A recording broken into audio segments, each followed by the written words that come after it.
Tom is the son of the owner of the mine.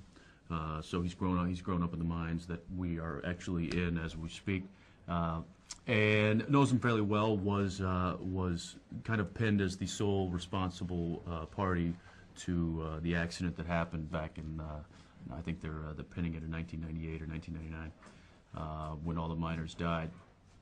So obviously a lot of guilt there. He takes off and returns 10 years later, and that's when all the killing starts. So he's obviously a suspect. He's got some issues to deal with, and he's also got a lost love, played by Jamie King, who he comes back into town and tries to rekindle some relationships, but runs into a few complications there as well.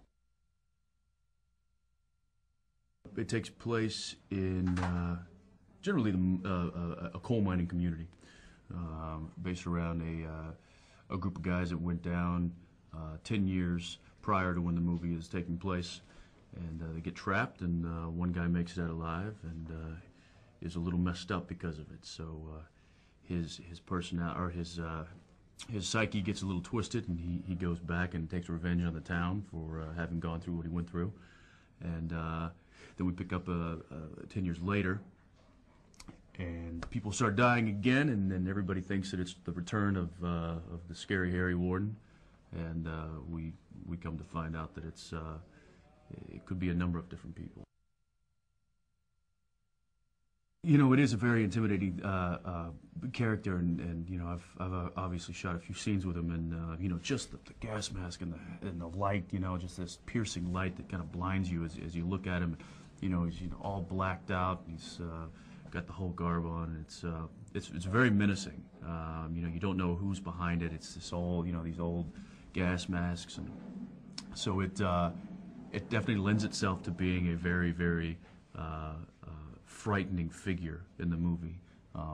You know, it's not just a person, you know, who gets the evil eyes. It's, you know, you've got this dressed up. He's got a giant pickaxe, blood dripping off the tip of it.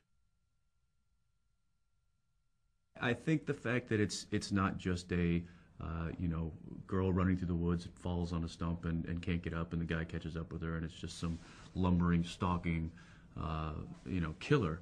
It's you know, the killer could be anybody, and I think that you know, the fact that there's so many possible guilty parties within the movie, it's not just one sole person doing all that. It could be anyone, and I think that mystery aspect of it really kind of sets it apart. We're doing it in a format, the 3D format, that I've never really been a part of or you know, messed with, and so I'm very interested to see how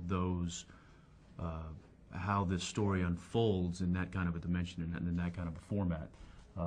You know, I remember back, you know, when I was a kid, putting on the paper glasses with the red and blue lenses and stuff, and it's so much more advanced than that, and you know, now I see the guys walking around with, you know, aviator sunglasses, it looks like, but those are the 3D glasses, and so just the technology itself, I think, is really going to set this, you know, really going to set this out there and put it, you know, put it on the list of things to see. You know what I'm really looking forward to? I'm really looking forward to that pick coming right out of the screen and just setting me way back in my chair. I think that's going to be a pretty exciting moment. Aside from that, you know, there's some really good performances being put into some really cool characters. Yeah, you know, from reading the page and watching the performances and seeing the dailies, I'm going to be just as much of an audience member as everybody else, and I'm thrilled to see it.